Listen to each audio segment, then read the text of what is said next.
Hey everyone, and welcome back to the channel.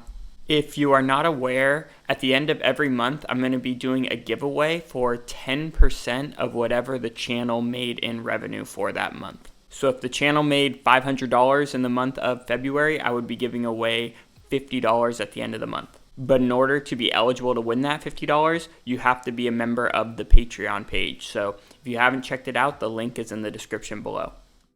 And this doesn't have to do with jiu-jitsu at all, so I don't want to spend too much time on it, but I really enjoy finance, and the platform that I use to manage my finances is M1 Finance, and I left a link to that in the description below as well. But again, I don't want to spend too much time on this stuff. To me, the less I spend on business and the more time I spend on jiu-jitsu, the better. So let's dive into the video.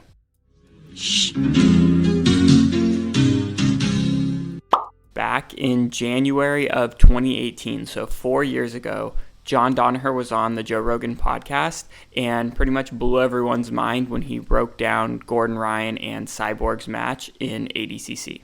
It kind of sparked the leg lock movement in jiu-jitsu, and the information he shared was very revolutionary at the time.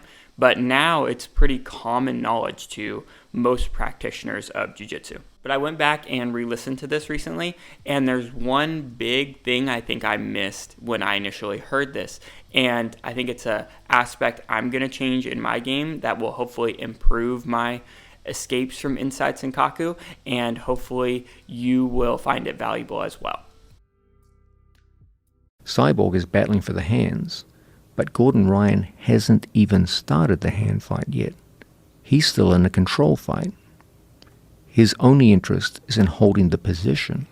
So basically, John says that Cyborg starts the hand fight because he's concerned about Gordon breaking his leg, right? But Gordon isn't even concerned with the breaking aspect yet. He is more concerned with the positional aspect. And this is something I find myself doing, where when people enter into inside Senkaku on me, it's natural to try to reach for their hands to prevent them from grabbing your heel.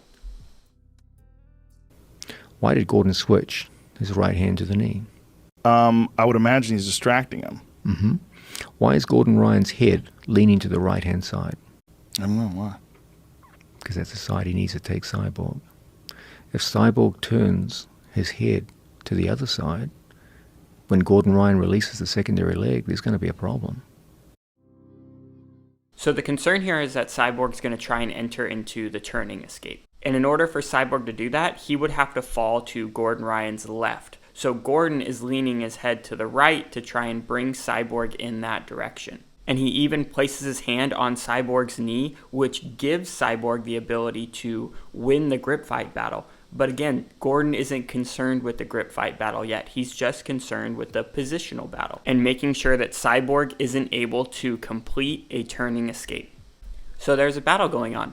The offensive player wants to fall to one hip, while the defensive player wants to fall to the other hip because it will facilitate their turnout escape. Now, this to me is similar to when someone takes your back, and you can either fall to the overhook side or the underhook side. Now, I'm going to play a couple clips and just try to observe who is determining which side they fall to.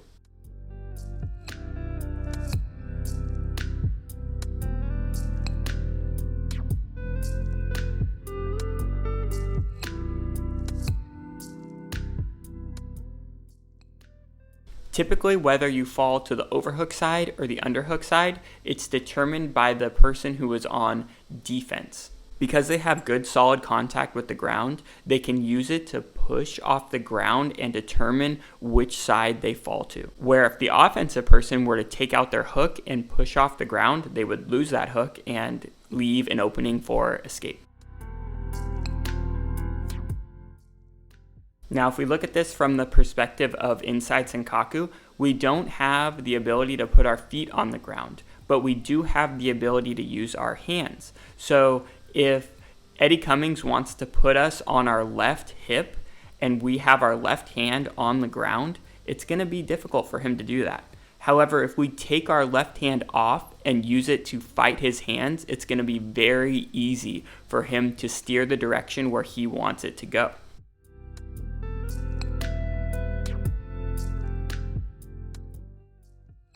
However, Gordon was actually not able to win this battle against Cyborg, and Cyborg was able to fall to the correct hip. However, we'll see, even though he fell to the correct hip, he was still in a world of trouble.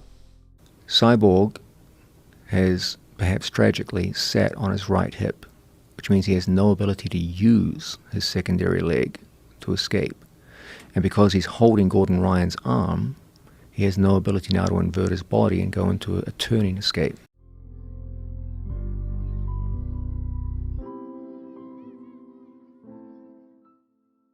Now, when we're doing the turnout escape, the first and most important criteria is that we fall to the correct hip.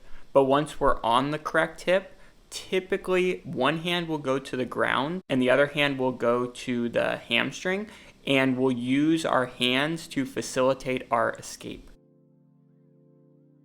If our hands are caught up in a hand fighting battle, they're not helping us do the turnout escape, meaning we're just basically sitting in the position and delaying our opponent from eventually catching our heel.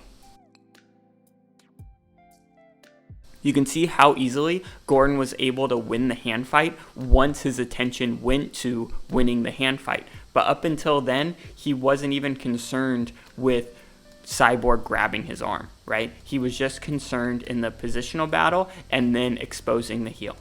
So in order to actually get out of the position, you should not be hand fighting. You should be using your hands to help facilitate your escape. And there's a couple ways you can do this. The first option is to put one hand on the ground, the other hand goes to your opponent's hamstring, and you use that to facilitate the turnout escape.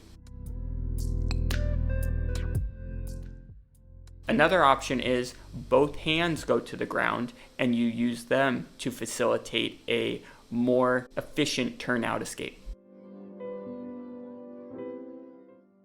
You can also use your hands to untangle your opponent's legs, which could lead to guard passes or you re-entering into their legs and going on the attack.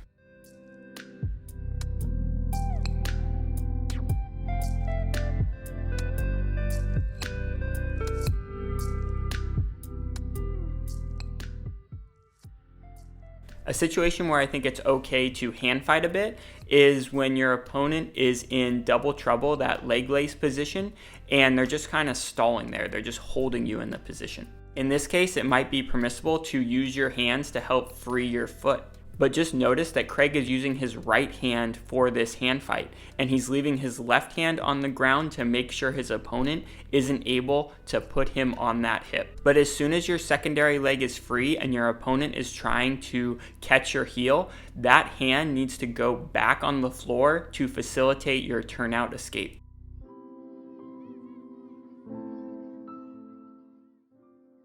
So again, just to sum everything up, I think the biggest takeaway I had from re-listening to this podcast is that when you're defending from inside Senkaku, you should not be using your hands to grip fight. You should be using your hands to win the positional battle. You should be hiding your heel and using your hands to facilitate your escape, not just delaying them from eventually getting you in a heel hook. So I hope you found this video helpful. Again, if you want to support the channel, check out the links in the description below, and we'll see you in the next video.